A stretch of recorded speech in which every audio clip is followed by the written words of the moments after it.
آج بھی کتنے لوگ ہیں کہ حضرت عثمان کو گالی دینا اپنے دین کا حصہ اور عبادت سمجھتے ہیں، جبکہ حضرت عثمان غنی وہ ہیں کہ آقا کریم علیہ السلام نے فرمایا میں اس سے حیا کیوں نہ کروں جس سے اللہ کے فرشتے بھی حیا کریں۔ وہ کتنا بے حیا شخص ہوگا کہ جو عثمان غنی کا حیا نہیں کرتا۔ حضور کی خدمت میں ایک جنازہ لایا گیا تو مسجد نبوی سے باہر ہی جنازے لائے جاتے تھے اور حضور سے عرض کیا جاتا حضور جنازہ پڑھا دیں، تو حضور علیہ السلام تشریف لے جاتے اور جنازہ پڑھا دیتے۔ لیکن ایک جنازہ لایا گیا تو حضور علیہ السلام نے جنازہ پڑھانے سے انکار کر دیا، تو صحابہ کو بڑی حیرت ہوئی۔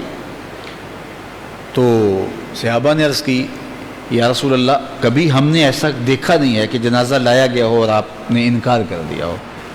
تو میرے اور آپ کے آقا و مولا نے فرمایا کہ یہ شخص میرے عثمان سے بغض رکھتا تھا، اللہ نے اس کو اپنی رحمتوں سے دور کر دیا ہے۔ تو حضور نے اس کا جنازہ نہیں پڑھایا جو عثمان سے بغض رکھتا ہے۔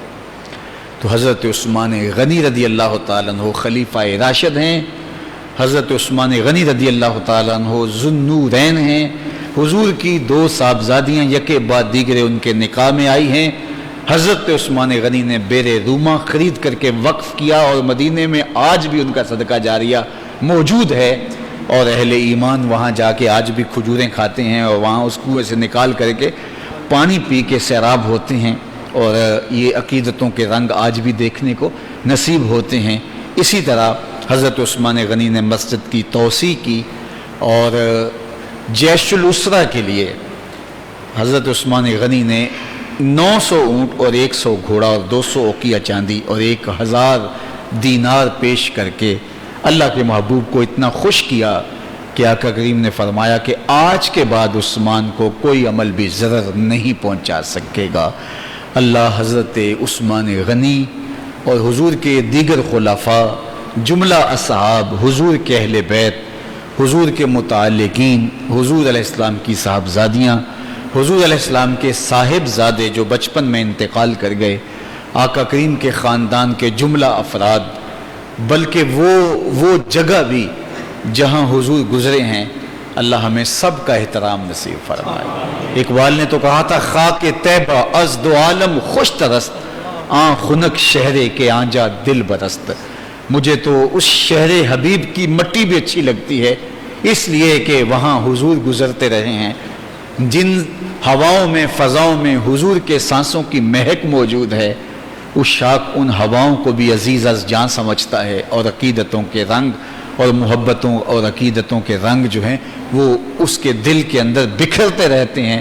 رومی نے کتنی خوبصورت مثال دی، پائے سگ وہ سیدھا مجنو، خلق گفتہ اینچے سود، گفت این سگ گاہے گاہے کوئے لیلا رفتہ بود۔ کسی نے مجنو کو دیکھا کہ کتے کے پاؤں چوم رہا ہے، تو کہا انسان ہو کے کتے کے پاؤں چوم رہے ہو؟ کہا تم نہیں جانتے، یہ کتا کبھی کبھی میرے یار کی گلی سے گزرتا ہے۔ یار جو کتا محبوب کی گلی سے گزرے وہ تو محبوب ہو جاتا ہے۔ اور یہاں عالم یہ ہے کہ جن لوگوں کو نسبت ہے حضور سے، پھر وہ ہمیں محبوب کیوں نہیں ہوں گے؟ تو ہمارا ایمان اصحاب کے ساتھ محبت، ہمارا ایمان حضور کی آل کے ساتھ محبت، ہمارا ایمان حضور کی نسبتوں کے ساتھ محبت۔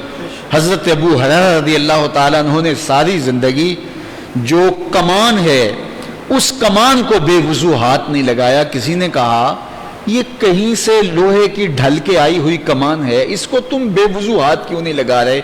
تو کہا کہ میں نے اس طرح کی ایک کمان حضور کے ہاتھ میں دیکھی ہے، اگرچہ یہ وہ نہیں ہے، اس کی شکل تو اس سے ملتی ہے، تو میں اس کی تعظیم کیوں نہیں کروں گا، اور میں اس کو بے وضو کیسے ہاتھ لگا سکتا ہوں؟